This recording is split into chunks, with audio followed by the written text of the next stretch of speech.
Malawi, one of the poorest countries in the world, is threatened by climate change-related calamities such as floods and droughts.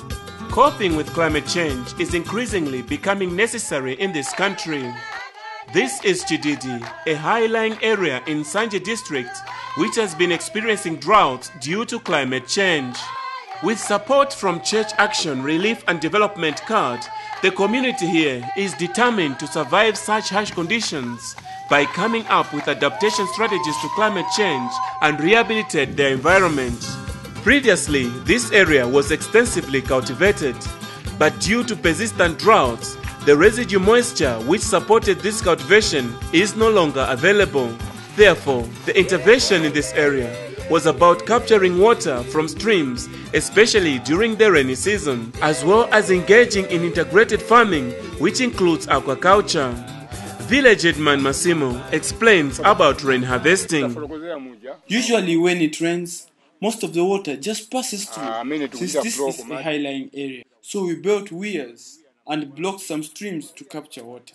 We also dug infiltration trenches where the captured water is then diverted to. When the harvested water reaches these infiltration trenches, it soaks down to recharge the water table and in turn enhance the much-needed residue moisture. The positive impacts of this intervention have started being visible. The vegetation that lie between the infiltration trenches is doing fine.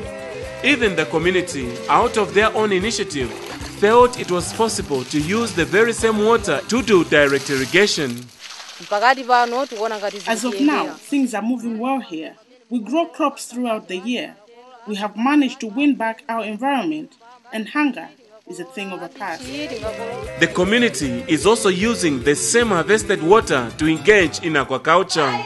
This community has managed to rehabilitate their environment and have successfully adapted to climate change and variabilities and attained food security thanks to this intervention.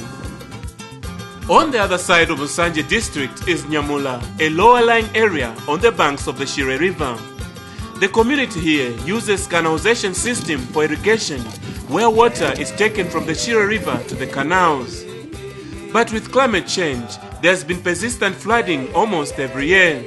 When it floods, the canals are filled with silt, so much that every year the community has to come and remove the silt, which in most cases is equal to re-excavating the canal network.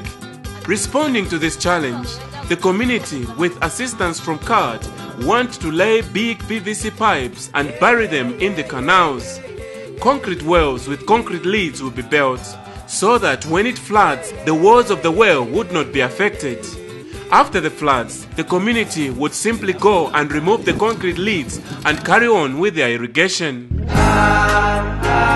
We are now heading for Mulanje district, one of the heavily deforested areas in Malawi. The people here depend on firewood for their fuel. We meet Odharia. She's on her daily routine of scavenging for firewood. This place is so deforested. There's a problem of firewood, and I have to walk miles in search of the wood.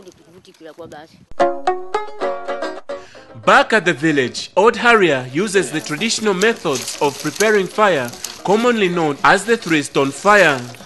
But this method consumes a lot of firewood, and after this meal, Odharia will have to go back to the forest in search of more firewood for the evening meal. Responding to the alarming levels of deforestation, the community here is molding and encouraging the use of energy-saving clay stoves. Research by the Program for Biomass Energy Conservation (PROBEC) in Mulanje has shown that these clay stoves can use up to 95% less firewood than the traditional three-stone fire method. Agnes Mbawa is a community leader here, and she's been using these clay stoves and testifies their energy-saving abilities. A long time ago, before I started using this clay stove, I used to use a lot of firewood. But this clay stove consumes less firewood. As the heat is used more efficiently, cooking goes faster compared to the three-stone fire method.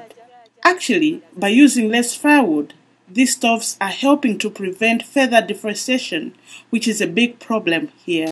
The documentary which I've seen here is produced by CURE, and CURE's role is a coordination of all NGOs which are working in environment and natural resource management, but also adaptation to climate change issues.